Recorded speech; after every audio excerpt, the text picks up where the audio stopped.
কিছু সুখে এত খুশি থাকে না।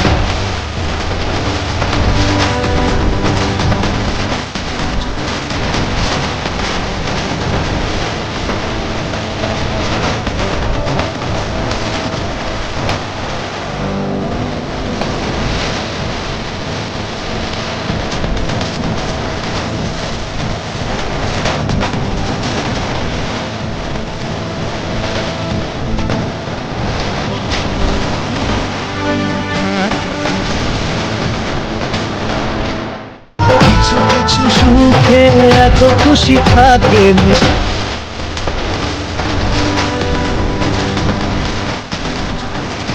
নমস্কার সবাইকে, সবাই কেমন আছো? আশা করি সবাই ভালো আছো, আমিও মোটামুটি আছি। আর দীপাবলির অনেক অনেক শুভেচ্ছা তোমাদের সবাইকে। সবাই সাবধানে থেকো, পুজোতে সবাই আনন্দ করো, সবাই সাবধানে, খুব সাবধানে বাজি ফোটাবে। আর আজকে আমার ভয়েস দিতে কিন্তু এখানে খুবই অসুবিধা হচ্ছে, কারণ এখানে দীপাবলির উপলক্ষে খুবই বাজি ফুটছে। তা যাই হোক, একটু অসুবিধা হলে কিচ্ছু করার নেই। সকালবেলা আমি আজকে একটু লেটেই উঠেছি, কারণ কালকে রিমি বলেছিল মা আলু সিদ্ধ দিয়ে ফেনাবাদ করবে। দেখো বন্ধুরা, এত পরিমাণে বাজি ফোটাচ্ছে, আমার ভয়েস দিতে খুব অসুবিধা হচ্ছে, কিন্তু কিচ্ছু করার নেই, এটাই তোমাদের সাথে শেয়ার করতে হবে। সবাই একটু ভুল হলে মানিয়ে নিও।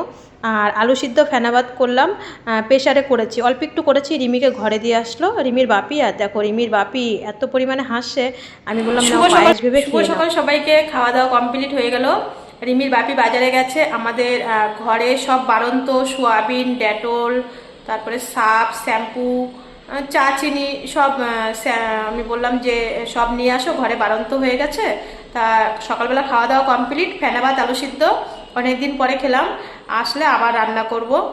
বলো গুড মর্নিং। সবাই কেমন আছো? আর তুমি কেমন আছো? রিমি তো খুব ভালো আছে তোমাদের আশীর্বাদে। আর বাজার থেকে আসুক, তারপরে রান্না বান্না করবো। রিমির বাপি কিন্তু বাজার থেকে চলে এসছে আজকে, মানে আমার ঘরে কিছু বলতে কিছুই বাড়ন্ত ছিল, তার জন্য আজকে সবটাই বাজার করে নিয়ে এসে। তা আমি বললাম কি এনেছো? দেখো মাশরুম নিয়ে এসে।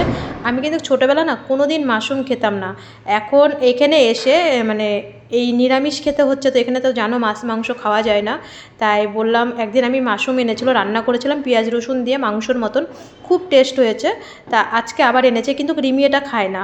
রিমির জন্য সোয়াবিন করবো। এখানে দেখো কালকে না আমরা হসপিটাল থেকে এসে দেখি, পরশুদিনকে হসপিটাল থেকে এসে দেখি এখানে মাশরুমের ছবি, তারপরে কলার ছবি, এগুলো সব পেন্ডিং করেছে। তা মানে এগুলো আর কি বিএমটি পেশেন্টদের খেলে ভালো হয়। তাই এসে দেখি এইগুলো দেয়ালে লাগিয়েছে হসপিটাল থেকে এসে দেখি। আর এদিকে রিমির বাপিকে বললাম কি যে তুমি একটু সবজিগুলো কেটে দাও, তাহলে আমার তাড়াতাড়ি রান্না হয়ে যাবে দুপুরের রান্নাটা। কেন রিমির ওইদিকে স্নান করিয়ে রিমিকে ক্রিম মাখানো, রিমির বাপি দুই এক সময় স্নান করিয়ে দেয়, দুই এক সময় আমি করি। আর তারপরে কোনো ভিডিও করতে পারিনি, কারণ রিমি আর আমাদের সিস্টিমা ওই টিভির রুমে ওরা হচ্ছে আমার মোবাইল নিয়ে খেলছিল। আর বিকালবেলা একটা রুটি করেছি, রুটি করার পরে হট করে ম্যাডাম এসে বললো তোমাদের সবাই নিচে চলো। নিচে এই বাচ্চাগুলো দেখো, এরা কিন্তু ক্যান্সার। আমাদের কালী পুজো দিওয়ালি উপলক্ষে আমি আজকে জানতাম না, একজন ফোন করে বললো আজকে 14 শাক খেতে হয় আর 14 বাতি দিতে হয়। এটা আমাদেরও শ্বশুরবাড়ি বাবার বাড়ি নিয়ম আছে।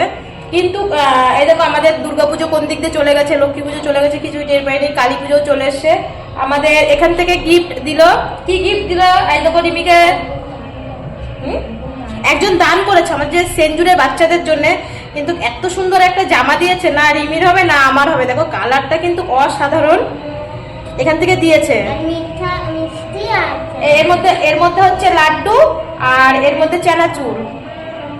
আর দেখো জামাটা এত সুন্দর, কি বলো তো, এখানে আমাদের তো আগের থেকে নিয়ে গেছে, নাম হিসাব করে বয়স হিসাব করে নিয়ে গেছে। এবার 12 বছর 13 বছর হিসাবে সবারই বড় হয়েছে, সবার সৃষ্টির। এই দেখো জামাটা দেখো, যেমন দিক আমাদের কাছে এইটাই, গরিবদের কাছে না কেউ কিছু দিলে অনেক। প্যান্টটা আমার হয়ে যাবে, এই দেখো প্যান্টটা আমার হয়ে যাবে। আর এটা হচ্ছে ওড়না, কিন্তু জামাটা দেখি বাবা,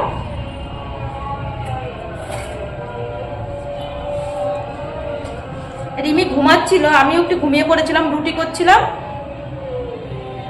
এই যে জামাটা দারুণ, কিন্তু ড্রেসটা দারুণ। এটা আমার শর্ট হয়ে যাবে, মানে রিমির বড় হবে, আমার হাঁটু অব্দি হচ্ছে, তবু ট্রাই করে দেবো। কিন্তু যেটাই দিয়েছে, যদিও আমার না হয় রিমিরও হবে না, দেখি এরকম কেউ নেই কাউকে যে দেবো। ও রিমি বলছে কি কাউকে দেবো না, যখন আমি বড় হব তখন আমি পরবো, রিমি যখন বড় হবে তখন পরবে। যে আমার বিএমডির সময় কালী পুজোর সময় আমরা সেঞ্জুরে ছিলাম, দিয়েছে। আমার তো দারুণ পছন্দ কালারটা, জামাটা দারুণ পছন্দ। আমাদের রাতে সবার খাওয়া দাওয়া কমপ্লিট। রিমির ওষুধ টষুধ, মাউথ ওয়াশ, পুরো টোটাল সব কমপ্লিট হয়ে গেছে। আর আজকে ইউটিউব থেকে আমি 7 মাসের মাথায় ফার্স্ট পেমেন্ট পেলাম, যেইটুক পেয়েছি। তোমরা তো জানো রিমির মঙ্গলবার দিন কাইমেরিজম টেস্ট, ওটা হচ্ছে অনেকটা টাকার দরকার পড়ে। তোমরা জানো আগের কাইমেরিজমও কিছু টাকা কম, 10,000 টাকা লাগে। আর এই মঙ্গলবারে ওর অনেকটাই টাকার দরকার। কাইমেরিজমের সাথে যেই রিপোর্টটা করতে হয়, তারপরে মঙ্গলবারে ড্রেসিংয়ের জিনিস কিনতে হয়, ড্রেসিং করতে হয়, 2,000 টাকা লাগে। মানে মঙ্গলবার দিন প্রায় আমার 14-15 হাজার টাকার মতন দরকার। তবু যেইটুক হোক আমার প্রথম মানে 2 টাকা 10 টাকা পেলেও অনেক। মানে একটা যে ইউটিউব করছি, আমি তো ভেবেছিলাম হয়তো কোনো দিন মানে ইউটিউব করতে পারবো বা ইউটিউব থেকে পেমেন্ট পাবো, এরকম সত্যিই মানে ভাবতে পারিনি জীবনে। আর এটার পুরো ক্রেডিট হচ্ছে রিমির দাদু আর রিমির বড় মামা। মানে একটা সময় কেন আমি ইউটিউবে এসেছি অবশ্যই পরে ভিডিওতে বলবো কেন এসেছি। অনেকেই জিজ্ঞেস করেছে দিদি তুমি কেন ইউটিউবে এসছো, এটা পরে বাড়ি গিয়ে ভিডিও করব, যদি বাড়িতে যেতে পারি তোমাদের আশীর্বাদে তাড়াতাড়ি। আর এটার ক্রেডিট হচ্ছে মানে আমি ইউটিউবে ভিডিও পোস্ট করবো না বলে মোবাইলে নেট ভরতাম না, তাই না মানু? তারপর ওর বড় মামা আবার নেট মেরে দিত। মানে তখন এমন একটা আমার পরিস্থিতি হয়েছিল যে রিমি ট্রিটমেন্টের জন্য টাকা জোগাড় করতে পারছিলাম না। তো তখন প্রথম যখন আমি ইউটিউবে আসি, তখন কোথাও সবার তো জানোই তো, এর পায়ে পড়ছি ওর পায়ে পড়ছি, কোনো জায়গা থেকে টাকা জোগাড় করতে পারছিলাম না। তারপরে ভিডিও পোস্ট করতাম না, হচ্ছে ওর মামা নেট মেরে দিত, ওর বড় মামা। আমি নেট মানে নেট মারলেই তো ভিডিও পোস্ট করতে হবে, সেই ভয়তে আমি ভিডিও পোস্ট করতাম না। তা আজকে তুমি কিছু বলতে চাও তোমার ইউটিউব সম্বন্ধে? এটা পুরো ক্রেডিট হচ্ছে কার ক্রেডিট তুমি বলো? প্রথমে তো আমার বড় মামা এটা খুলতে বললো, তারপরে খোলার পরে আমি ভিডিও করা চালু করলাম। তারপরে বাড়ির দিক থেকে সাপোর্ট বলতে আমার দাদু কোনো সময় কিছু বলতো না।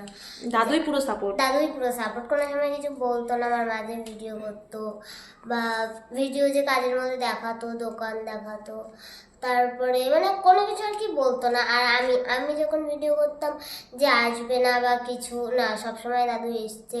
দাদুর হাতের কাজ থাকলেও দাদু সেটা পরে করে, কিন্তু আমার সাথে ভিডিও করতে। আর রিমি যখন শর্ট ভিডিও করতো এমন কি বলতো যে তুই আয় জলেশ্বরে চল ভিডিও করার জন্য, কিন্তু আমিই যেতাম না জলেশ্বরে। দাদু বলতো এখানে ওখানে চল ভিডিও করতে। তুমি কত পেয়েছো? খুব সামান্য অল্প কিছু পেয়েছি, যেটা দিয়ে আমার এইবারের কাইমেরিজম টেস্টটা হয়ে যাবে। আর যদি আমি এটা না পেতাম হচ্ছে, তাহলে আমার সেই বড় মামার কাছেই যেতে হতো। তো ইউটিউব থেকে পেয়েছি যেহেতু, ওটা আমার আর চাওয়া লাগবে না আমার মামার কাছে। আর এটা আমরা তো করেছি। আর সব থেকে মানে যেটা কথা সেটা হচ্ছে তোমরা আমার পাশে না থাকলে এটা কোনোদিনই হতো না। তোমরা আমার পাশে ছিলে বলেই এটা আমি মানে করতে পেরেছি। আর আমি কোনোদিনও ভাবতেও পারিনি। হ্যাঁ, ইউটিউব ভিডিও করে জানতাম, কিন্তু যে মানে টাকা পাবো বা লোকে ভাই জানি, কিন্তু আমি যে পাবো কোনো সময় ভাবিনি। তোমরা আমার পাশে ছিলে, এতটা সাপোর্ট করেছো প্রথম থেকে। আমার মাসিমণিরা, সব দিদুনরা যেভাবে আমাকে ফোন করে খোঁজ নাও, সেভাবে ইউটিউবেও যেমন আমাকে সাপোর্ট করো। আমিও কিন্তু এত গুছিয়ে কথা বলতে পারি না। তোমাদের সাপোর্টের জন্যই আজকে আমি এই যে ফার্স্ট পেমেন্ট হাতে পেলাম। আর হচ্ছে এইভাবে আমাকে সাপোর্ট করো, যেমন আমাকে ফোন করে যেমন আমার খোঁজ নাও, এইভাবে ভিডিওগুলো দেখে একটু সাপোর্ট করো। আর ভিডিওগুলো শেয়ার করে দিও, যাতে আরো সবাই মানে মায়েরা যাতে থ্যালাসেমিয়া মায়েরা, ক্যান্সাররা যাতে বিএমটি করার সাহস পায়। যেমন অনেকেই এখন ফোন করছে, তেমন যেন আরো যেন সাহস পায়। তো আর সবাই আমার পাশে থেকো। সত্যি আমি কেন ইউটিউবে এসে অবশ্যই এটা তোমাদেরকে জানাবো, এটা ভিডিও করতে হবে, এটা খুব একটা দরকার, যাতে আমার কাছ থেকে কেউ যেন সাহায্য পায়। আমার পাশে তোমরা থেকো, সারা জীবন পাশে থেকো। এখন দেখো প্রচুর পরিমাণে আমাকে লোকে ফোন করছে তাদের সাহায্য করার জন্যে। তোমরা তো দেখো, আমি একটা কথাই বলছি, আমি একেতে দেশের বাইরে হসপিটালে আছি। এবার হচ্ছে আমি একটা বছর জানো রিমিকে নিয়ে আমার খুব সাবধানে থাকতে হবে। 1 থেকে 1.5 বছর, তোমরা সবাই জানো 1.5 বছর মতন খুব সাবধানে থাকতে হবে। আমি যতটা পারবো তোমাদেরকে সাহায্য করার চেষ্টা করব। পরবর্তীতে আমার খুব আশা আছে থ্যালাসেমিয়া ক্যান্সার পেশেন্টদের নিয়ে। শুধু তোমরা আমার পাশে থেকো। তোমাদের যদি ভালো লাগে চ্যানেলটি সাবস্ক্রাইব করে পাশে থেকো। আর আমার ফ্যামিলিটাকে আরো বড় করে স্ট্রং করতে দাও, যাতে এটা যেমন যাতে আমরাও কিছু ভিডিও কারোর ছেড়ে যাতে হেল্প করতে পারি। ছোট চ্যানেল হলে তো আর ছোট কেউ যদি বিপদে পড়ে, কেউ যদি এরকম সত্যি যার 12 বছরের উপরে হয়ে গেছে, তার হচ্ছে বিএমটি করতে টাকা লাগবে, এটা তো আমি নিজেই জানি, যাতে তার ভিডিও আমি একটা পোস্ট করে তাকে যাতে আমি 10,000 টাকা তুলে দিতে পারি, এরকম একটা মানে আমার ফ্যামিলিটা যেন স্ট্রং হয়, এটাই আর কি তোমাদের কাছে চাই। দেখো হাতে ধরে করছি, এখানে তো সেরকম ফোন রাখার মতন আমার জায়গা নেই, বাড়িতেও এরকমই। তা হচ্ছে তোমরা সবাই পাশে থাকবে সারা জীবন, আর রিমিকে দুহাত ভরে আশীর্বাদ করবে। সব থেকে বড় কথা হচ্ছে তোমাদের সাপোর্টে, তোমাদের ভালোবাসায় এই মানে এত দূর বলতে কি সামান্য খুবই আমি একটা ছোট আগতে পড়েছি তোমাদের ভালোবাসা এবং তোমাদের সাপোর্টে। আর শুভ দীপাবলি বলো। আর সবাইকে জানাই শুভ দীপাবলি। সবাই আর তোমার আজকে চুড়িদারটা, আর সবাই আনন্দ করো, মজা করো, সাবধানে বাজি ফোটাবে। তো আর আমাদের সেনজুর থেকে আজকে আমাদের সেনজুর থেকে দীপাবলির জন্য একটা স্যার একটা ম্যাডাম আসলো আমাদেরকে। আজকে তোমাদেরকে একদিনে দুটো সুখবর দিলাম। আর রিমির হচ্ছে পরশুদিনকে আগের দিনই টাকাটা ঢুকেছিল, আমি হসপিটালে গিয়ে তুলে আনলাম, কারণ এর মধ্যে তো আমি আর বেরোতে পারবো না। আর রিমির মঙ্গলবার দিন তোমরা জানো টেস্ট করতে হবে, এই যে বুকের চ্যানেল ড্রেসিং করতে হবে, অনেক টাকার দরকার। ওই দিন প্রায় আমার 14-15 হাজার টাকা, তবু কিছুটা নালে এটাই রিমির বড় মামার কাছে আমার যেতে হতো। আর ওই সবার কাছে এখনো পর্যন্ত চাচ্ছে যে আমার বোন এখনো অনেক দিন থাকবে, ও এখনো সবার কাছে মানে ও প্রথম থেকেই ওই একমাত্র আমার হাতটা মানে ঘাটটা ধরে আছে ওর। আর ও ছোটো মামা তো এসছে, যার কোনো কথা মানে বলার মতো নেই। এখানে তো তোমরা দেখেছো রিমির ছোটো মামা 31 দিন প্লেটলেস দেওয়ার থেকে সব কিছু করেছে। এবার ওদের কাছে আমার হাত পাততে হতো, সেখান থেকে একটু কম আমার হয়তো হাত পাততে হলো, খুব সামান্য কিছু পেয়েছি, কিন্তু আমি খুব খুশি, রিমি খুব খুশি। প্রথম ইউটিউব থেকে টাকা পেয়েছে, যে ওর টাকা ওর ট্রিটমেন্টের জন্য। আর এই সময় এই বিপদের সময় আমি পেয়েছি ফার্স্ট পেমেন্ট। আমি কোনো বড় ইউটিউবার না, কোনো কিছু না, কিন্তু পরবর্তীতে আমি চেষ্টা করব তোমাদের পাশে দাঁড়ানোর। যখন ফার্স্ট ইউটিউব খুলতাম আমি তো কিছুই জানতাম না, কেউ আমাকে শেখায়নি এডিট বলো, মানে ভিডিও কি করে করে। একজন করেছিল জ্যোতি, একজন মানে প্রথমে এডিটরের আমি নিজেই শিখেছি, মানে ওই আন্টির ভিডিও দেখেই শিখি, জ্যোতি আন্টির ভিডিও দেখে। টেক উইথ মি চ্যানেল ও আমি কারোর ভিডিও দেখতাম না, ওই আন্টির ভিডিও, ওই মাসিমণির ভিডিও আর কি আমি ভালো করে বুঝি। আর যা হেল্প করার তারপর থেকে আমার চ্যানেলের ওই মাসিমণি। আর যখন বিপদে পড়েছি, মিথ্যে কথা বলবো না, আমি যখন বিপদে পড়েছি তখনই মেসেজ করেছি, সঙ্গে সঙ্গে রিপ্লাই দিয়েছে। তারপরে এখানে এখানে আসার পরে চ্যানেল আমার মনিটাইজেশন হয়েছে, তোমরা তো জানো মনিটাইজেশন হতে গেলে ও সব করে দিয়েছে। এরকম কেউ করবে না, ও আমার থেকে কোনো টাকা পয়সা নেয়নি, বরং সে রিমি ট্রিটমেন্টের জন্য প্রচুর হেল্প করেছে, প্রচুর টাকা দিয়েছে, 1,000 2,000 করে ওর যেটুকু সামর্থ্য। ও তো সেরকম একটা উপার্জন করে না।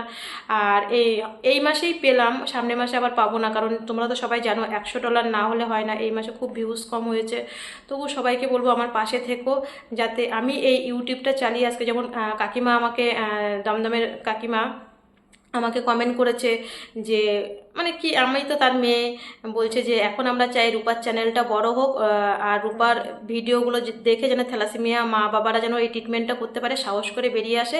আর আমি যেন সত্যি কাকিমা তুমি আমাকে আশীর্বাদ করো, আমার হাতে ফোন বলে আমি তোমাকে প্রণাম করতে পারছি না, কাছে পেলে তো অবশ্যই প্রণাম করব।